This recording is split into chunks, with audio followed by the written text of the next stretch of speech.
welcome to True Crime Sleep Stories. It's time to relax, get comfortable, and let me lull you to sleep with a truly terrifying tale of murder and mayhem. Tonight's bedtime story is that of Elizabeth Short, also known as the Black Dahlia.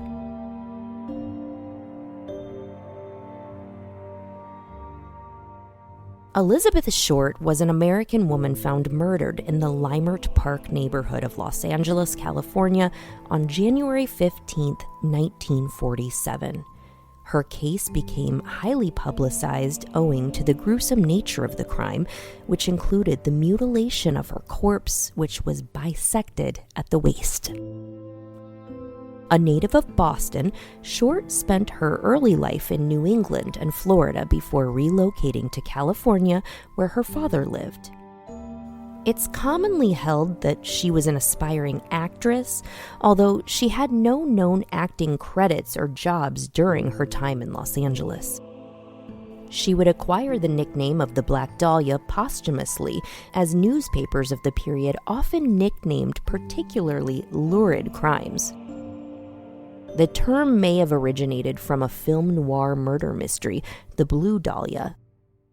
After the discovery of her body, the Los Angeles Police Department began an extensive investigation that produced over 150 suspects, but yielded no arrests. Short's unsolved murder and the details surrounding it have had a lasting cultural intrigue, generating various theories and public speculation. Her life and death have been the basis of numerous books and films, and her murder is frequently cited as one of the most famous unsolved murders in U.S. history, as well as one of the oldest unsolved cases in Los Angeles County. It has likewise been credited by historians as one of the first major crimes in post-war America to capture national attention. Prior to her murder on January 9, 1947, Short returned to her home in Los Angeles after a brief trip to San Diego with Robert Red Manley, a 25-year-old married salesman that she had been dating. Manley stated that he dropped Short off at the Biltmore Hotel in downtown Los Angeles and that Short was to meet her sister, who was arriving from Boston that afternoon. By some accounts, staff of the Biltmore recalled having seen Short using the lobby telephone. Shortly after, she was allegedly seen by patrons of the Crown Grill Cocktail Lounge at 754 South Olive Street, approximately 3/8 of a mile away from the Biltmore. On the morning of January 15, 1947, Short's naked body, severed in two pieces, was found in a vacant lot on the west side of South Norton Avenue, midway between Coliseum Street and West 39th Street in the neighborhood of Leimert Park. At the time, Leimert Park was largely undeveloped. Short's severely mutilated body was completely severed at the waist and drained of blood, leaving her skin a pallid white. Medical examiners determined that she had been dead for around 10 hours prior to the discovery, leaving her time of death either sometime during the evening of January 14th or the early morning hours of January 15th. The body had apparently been washed by the killer. Short's face had been slashed from the corners of her mouth to her ears, creating an effect known as the Glasgow smile. She had several cuts on her thigh and breasts where entire portions of flesh had been sliced away. The lower half of her body was positioned a foot away from the upper, and her intestines had been tucked neatly beneath her buttocks. The corpse had been posed with her hands over her head, her elbows bent at right angles, and her legs spread apart. Los Angeles Herald-Express reporter Aggie Underwood was among the first to arrive and took several photos of the corpse and the crime scene.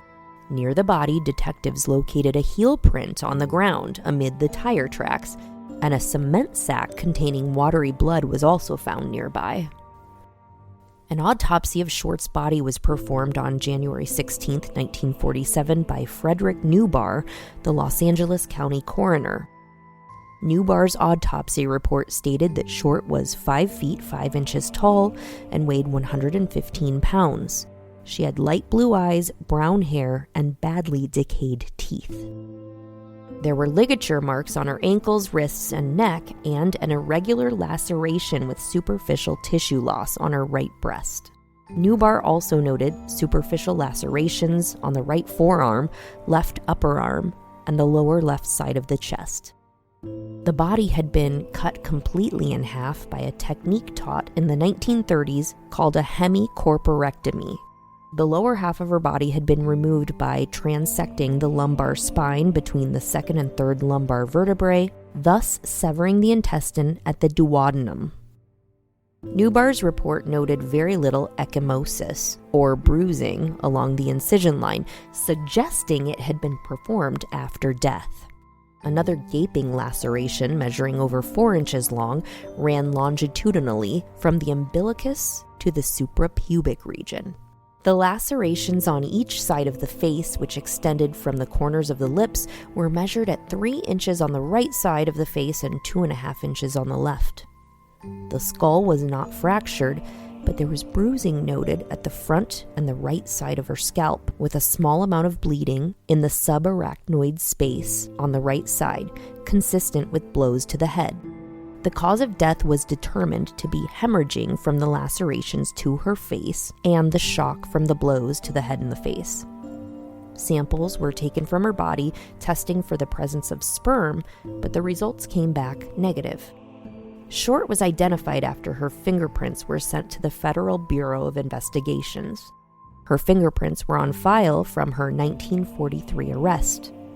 Immediately following Short's identification, reporters from the Los Angeles Examiner contacted her mother, Phoebe Short, in Boston, and told her that her daughter had won a beauty contest.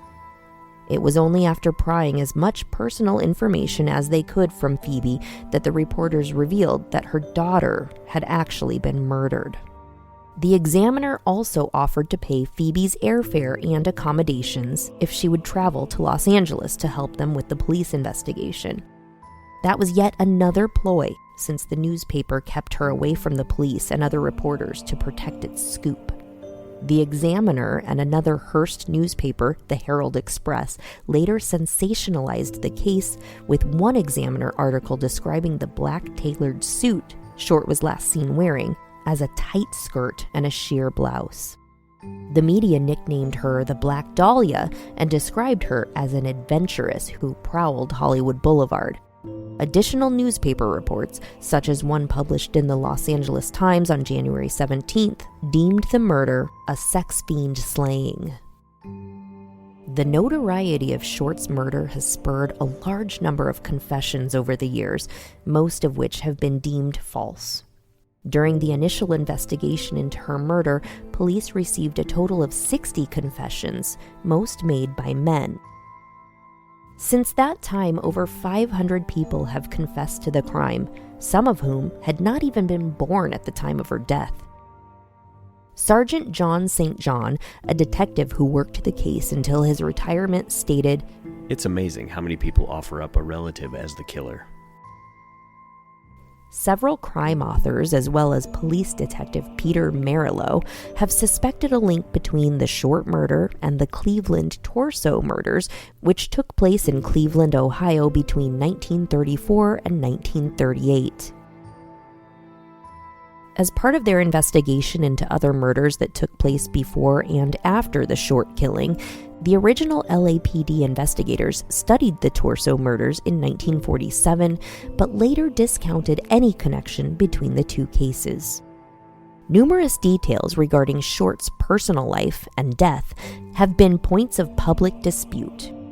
The eager involvement of both the public and the press in solving her murder have been credited as factors that have complicated the investigation significantly, resulting in a complex, sometimes inconsistent narrative of events.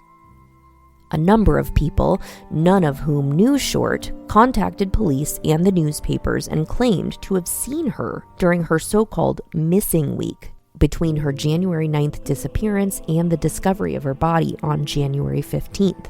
Police and DA investigators ruled out each alleged sighting. In some cases, those interviewed were identifying other women whom they had mistaken for Short.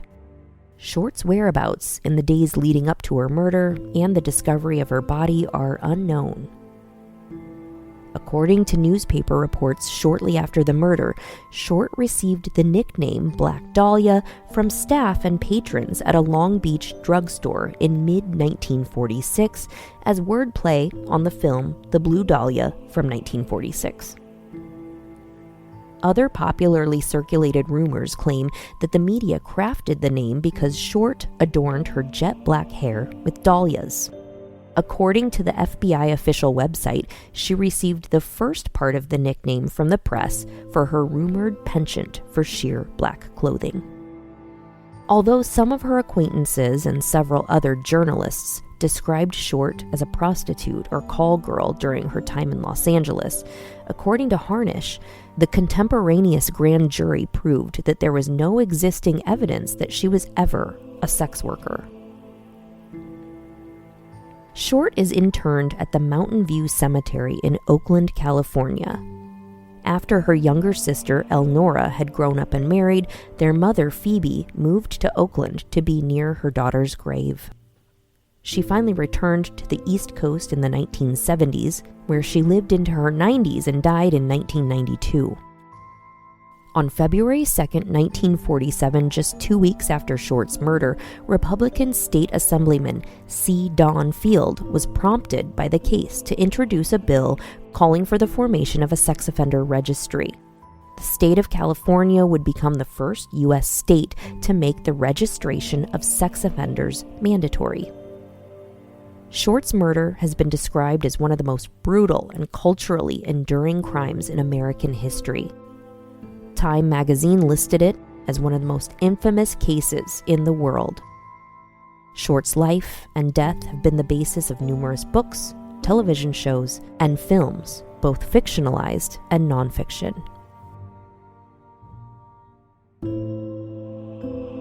Thank you for listening to this episode of True Crime Sleep Stories. Until next time, good night, sleep tight, and don't let the monsters bite.